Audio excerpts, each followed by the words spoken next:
우리 하나님의 말씀 함께 보시겠습니다.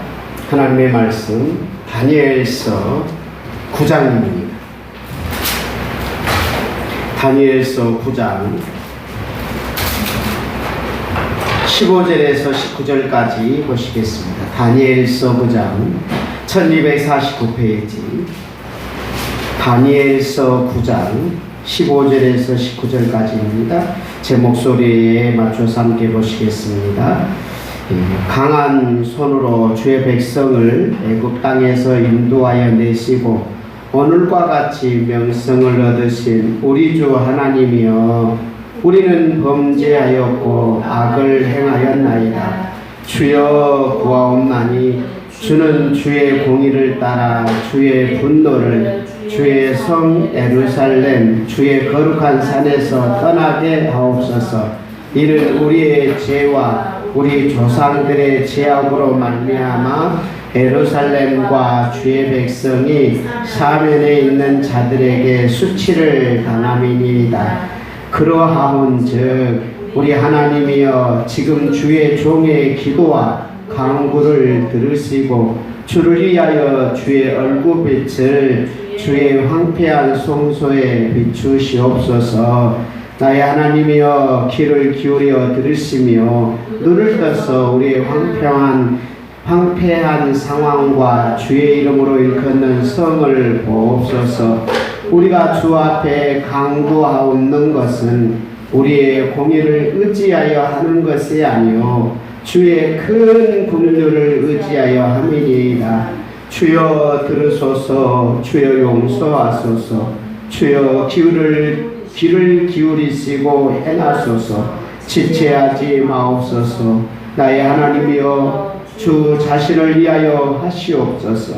이는 주의 성과 주의 백성이 주의 이름으로 일컫는 바 됨이니이다. 아멘. 우리는 하나님의 종, 즉 하나님의 사역자로 이 땅에서 하나님의 나라를 위하여 일하는 하나님의 종들입니다. 하나님께서 과연 하나님의 나라를 어떻게 세워가야 하시는지, 우리 대한민국이라는 이 땅에서 우리는 어떤 하나님의 뜻을 찾고 대한민국에 있는 한국 교회를 향하여서 어떤 관점을 가져야 되는지, 이 다니엘을 통하여서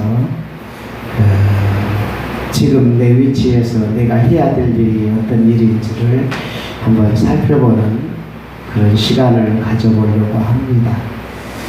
먼저 대한민국에 대한 역사를 쭉 설명하기 전에 다 어떻게 다 설명하겠어요. 짧게라도 나누게 될 것인데, 먼저 다니엘이 지금 이 기도하는 이 기도가 어떤 기도인지, 그리고 다니엘은 무엇을 기도하고 있었는지를 한번 살펴보면서 우리도 지금 이 시국에 어떤 기도를 해야 되는지, 우리 자신을 영적인 그런 안목으로 지금 이 시대를 어떻게 바라봐야 되는지 좀 살펴보려고 합니다. 이 다니엘을 바라보면 지금 어떤 곳에 있냐면 메데 바사라는 고레스 왕이 통치하는 그 시기에 하나님 아버지 앞에 기도하는 기도의 내용입니다. 그 다니엘이 대략 나이가 이제 70이 다 되었던 그런 시기이지요.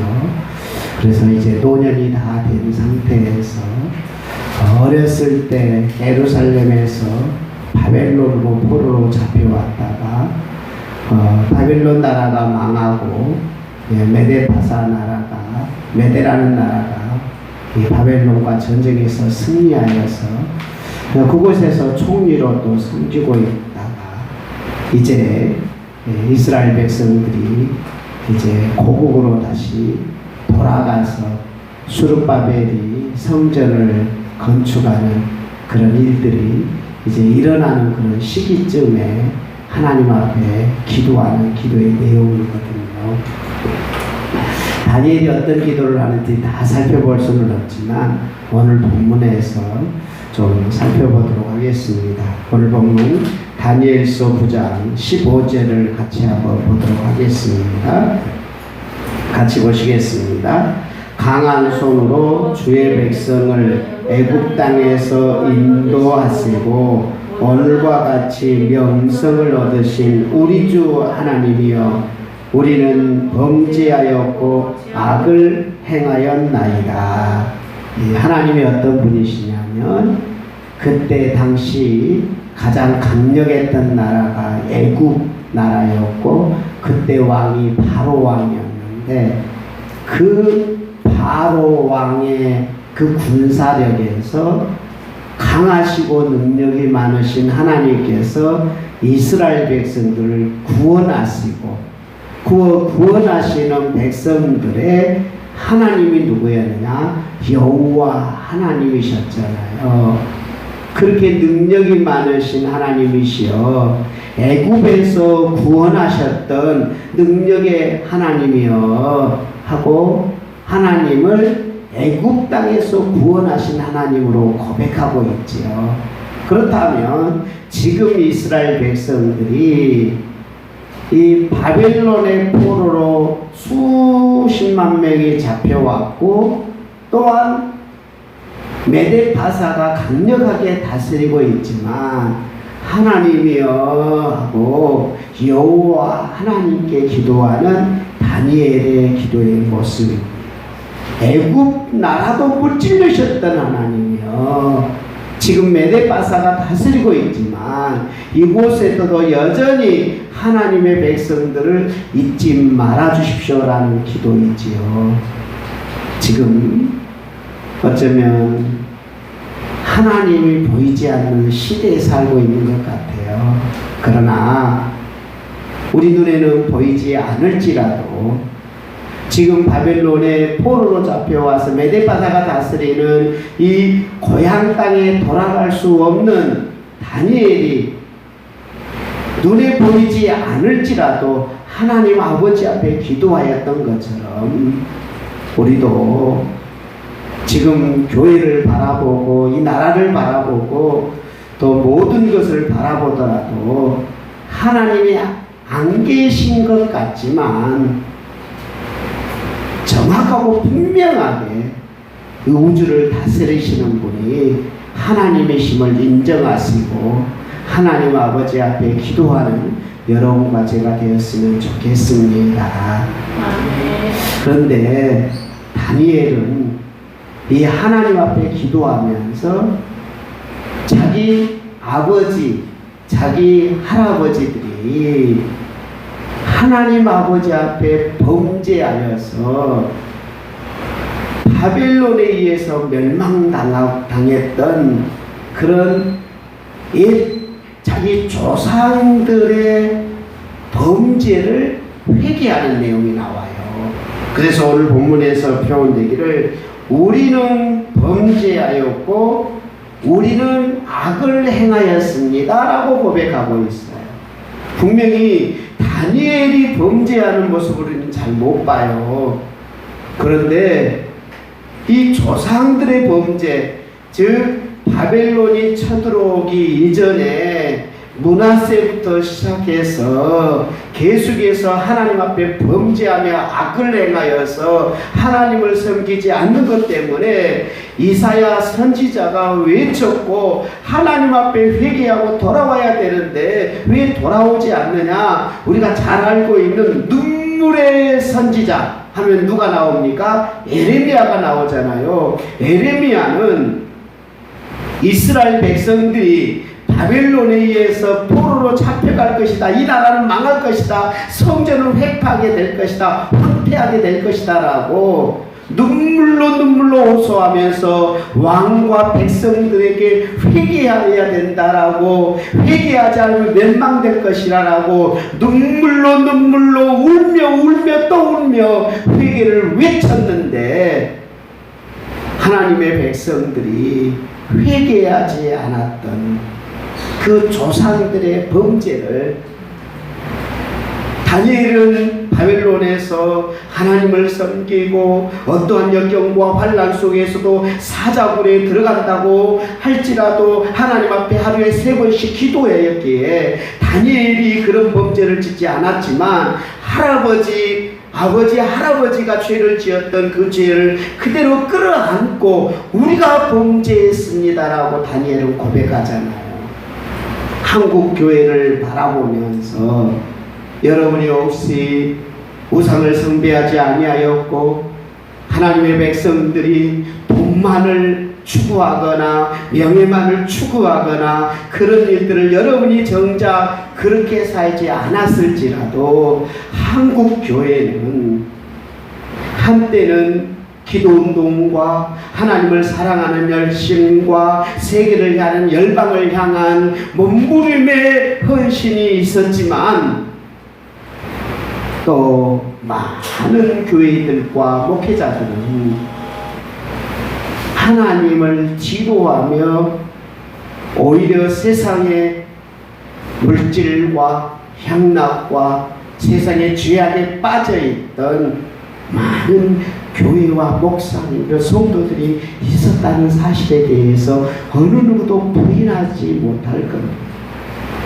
이런 교회의 큰 죄악들을 우리가 외면할 것이 아니라 나의 범죄와 나의 죄악으로 여기는 이 다니엘처럼 한국교회의 아픔과 고통, 죄악들을 나의 죄악으로 고백할 수 있는 그런 시기가 되었으면 좋겠습니다. 아멘. 그래서 고백합니다. 주여 구하옵나니 주의 공의를 따라 주의 분노를 주의 성 예루살렘 그의 거룩한 산에서 떠나게 하옵소서.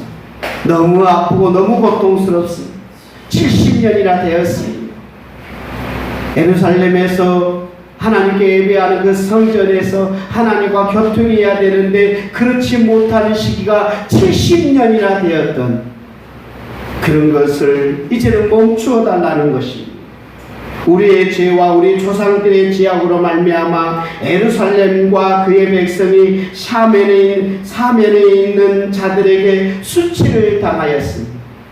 이스라엘 백성들이 하나님의 백성들이 힘이 없어서 망한 것이 아니라 하나님 앞에 범죄하여서 망한 겁니다. 애굽이 힘이 있었든지 아니면 기타 바벨론이 힘이 있거나 아수르가 힘이 있거나 메데타사가 힘이 있거나 아니면 알렉산더가 힘이 있거나 로마가 힘이 있어서 이스라엘 백성들이 움츠르는 것이 아니라 하나님 아버지 앞에 범죄하였기 때문에 하나님의 백성들이 고통을 당하고 있습니다 라고 고백하고 있습니다.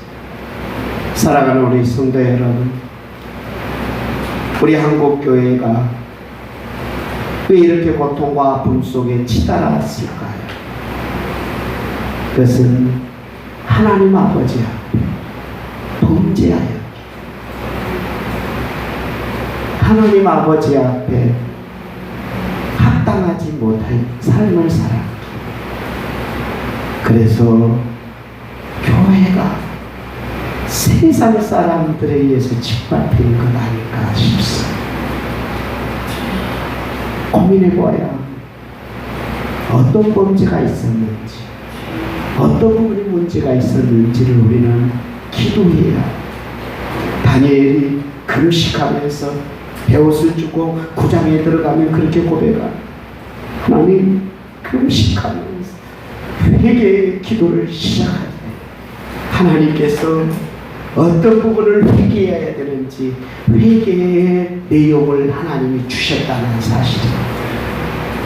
우리가 하나님 앞에 무릎을 꿇고 한국교회의 범죄가 무엇인지, 한국교회 목회자들의 범죄가 무엇이었고 성도들의 범죄가 무엇이었는지를 한번 고민하며 무릎 꿇고 금식하며 하나님 어떻게 해야 됩니까?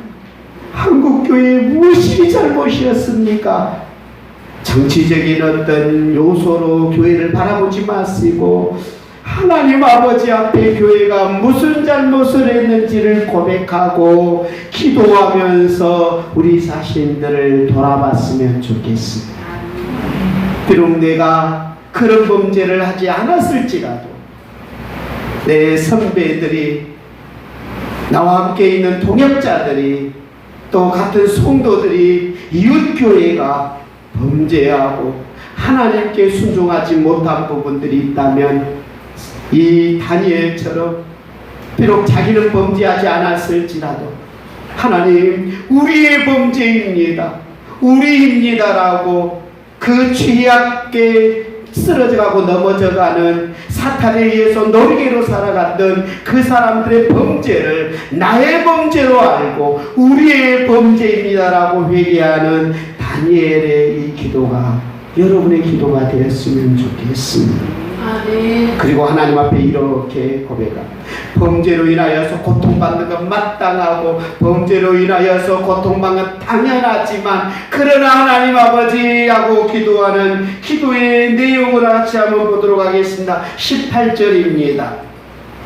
함께 보시겠습니다. 나의 하나님이여, 귀를 기울여 들으시고 눈을 펴서 우리의 황폐한 상황과 주의 이름으로 일컫는 성읍을 보옵소서. 우리가 주 앞에 간구한 것은 우리의 공의를 의지하는 것이 아니요 주의 큰 긍휼을 의지하는 것입니다.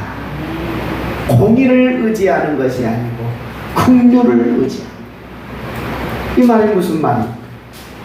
하나님께서 공의로 심판한다면 우리는 할 말이 없습니다. 하나님 앞에 범죄했기 때문에 마땅히 매를 맞아야지. 하나님 앞에 죄를 지었으면서도 매를 안 맞은다면 그거는 공의가 아니지 않습니까? 우리가 죄를 지었으니 매를 맞는 건 당연하지만 하나님, 내가 공의를 의지하는 것이 아니라 하나님 아버지의 큰 긍휼을 의지합니다. 불쌍히 여기시는 긍휼을 회개합니다. 잘못했습니다. 한국 교회가 잘못했습니다. 한국 목회자들이 잘못했습니다. 한국에 있는 성도들이 잘못 살았습니다. 하나님을 사랑하고 이웃을 사랑하며 살아갔어야 되는데 하나님보다 다른 것을 더 사랑하고 사람을 사랑하는 것이 아니라 돈을 더 사랑하고 사람을 위해서 희생하고 헌신한 것이 아니라 명예와 잘못된 것들을 향하여서 인생을 살았던 교회와 성도들과 모든 기독교인들의 이 죄악들을 불쌍히 여겨주시기를 원합니다. 긍휼히 여겨주시기를 원합니다. 회개하오니 예수님의 보혈의 은혜로 덮어주시기를 원합니다라는 긍휼의 기도가 필요한 때가 아닌가 싶습니다. 주여. 그래서 이렇게 기도합니다. 주여 들으소서, 주여 용서하옵소서, 주여 귀를 기울이고 행하소서, 지체하지 마시고 용서하여 주옵소서. 나의 하나님이여, 주의 자신을 위하여, 주 자신을 위하여, 하나님을 자신을 위하여서 하시옵소서. 이는 주의 성과 주의 백성이 주의 이름으로 일컫는 바 됨이니이다. 하나님의 이름을 위해서, 예수님의 이름을 위해서, 성령님의 이름을 위해서 이 나라가 하나님의 백성들의 교회가 아닙니까? 하나님을 섬기는 교회 아닙니까? 하나님을 왕으로 섬기는 목회자들이 아닙니까? 성도들이 하나님의 이름을 부르지 않습니까? 예수님의 이름을 부르지 않습니까? 예수님의 이름을 위하여, 예수님의 이름을 위하여, 하나님의 이름을 위하여 불쌍히 여겨 주옵소서. 이렇게 기도하지 않습니다. 사랑하는 우리 성도 여러분, 이 힘든 이 시기에 하나님께서는 우리를 기도의 자리로 모신 줄 믿습니다.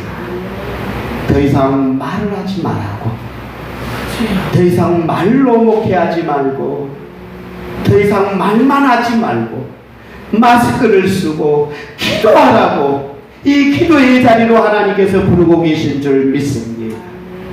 사람들과 어울리며 사람들에 의해서 휩쓸리지 말고 그들과 거리를 두고 하나님과 함께 기도하라고 이 시기를 주신 줄 믿습니다. 더 이상 이제 우리는 말로만 사는 것이 아니라 하나님 앞에 무릎 꿇고 회개하고 예수님의 보혈을 의지하며 한국 교회를 위해서 기도하는 기도의 일꾼으로 무릎으로 기도하는 하나님의 사람들이 되시기를 바랍니다. 사람 때문에 휩쓸리는 사람들이 아니라 사람과 거리를 두더라도 하나님 앞에 무릎 꿇는 다니엘 같은 하나님의 사람들이 되시기를 바랍니다. 공유로 세상을 바라보지 마시고 예수 십자가의 보혈의 사랑으로 세상을 보는 여러분이 되시기를 원합니다. 목회자를 바라보며 공의로 목회자의 잘못을 지적하려고 하지 마시고 목회자를 향하여 눈물로 기도하면서 하나님 저 목회자들을 불쌍히 여겨달라고 기도하는 여러분이 되시기를 바랍니다. 한국 교회를 바라보며 교회의 타락과 아픔과 고통들을 향하여서 지적하고 공격하는 것이 아니라 하나님 한국 교회를 불쌍히 여겨달라고 기도하는 다니엘 같은 기도의 사역자들이 되시기를 바랍니다. 다니엘의 이런 진실한 기도가 하나님께서 메데파사의 왕들을 변화시키셔서 하나님께서 수르바벨을 통하여서 42,000명의 사람들을 데리고 고향으로 돌아가서 함께 스가랴와 함께 하나님의 성전을 지으며 하나님과 교통의 장소를 회복하는 그 일들이 수르바벨이 잘해서만이 아니라 다니엘 같은 기도의 사람이 있었기에 다니엘 같은 기도의 사람이 있었기에 다니엘 같은 기도의 사람이 있었기에 훗날 그런 수르바벨과 함께 스가랴 같은 하나님의 사람들이 하나님의 영광의 장소인 수르바벨 성전을 재건하지 않습니다. 우리 시대를 위해서만 기도하는 것이 아니라 우리가 기도하면 후세대들이 우리가 기도하면 다니엘처럼 우리가 기도하면 후세대들이 하나님의 영광을 회복하는 은혜가 있을 줄 믿습니다. 이 시간 우리 함께 기도하겠습니다. 하나님 우리가 다니엘처럼 이 시대를 바라보며 기도의 자리로 나아가게 하시고 비판하거나 원망하거나 비방하거나 교회를 공격하는 우리가 되지 않냐 하나님의 사람으로 쓰임받는 우리가 되게 해달라고 다니엘처럼 쓰임받는 우리들이 되게 해달라고 기도하도록 하겠습니다. 은혜로우신 하나님 이 시대를 바라보며 다니엘처럼 기도하는 우리가 되기를 원합니다. 다니엘처럼 무릎 꿇는 우리가 되기를 원합니다. 주님이 도와주시기를 원합니다. 우리와 함께하여 주시기를 원합니다. 하나님 공의로 이 나라를 심판하지 마시고 예수님의 보혈의 은혜로 이 나라를 회복하여 주시며 다니엘처럼 무릎으로 시대를 바라보며 무릎의 사역자가 되게 하여 주시기를 원합니다. 입술로 사역하는 자 되지 않게 하시고 아버지 하나님 사람의 입으로 사역하지 않게 하시고 오직 무릎으로 기도하는 기도의 자리로 나아가는 목사가 되게 하여 주시고 주님의 은혜 속에 살 수 있도록 보살펴 주시고 주님 도와주시기를 원합니다. 각자 기도하시기를 바랍니다.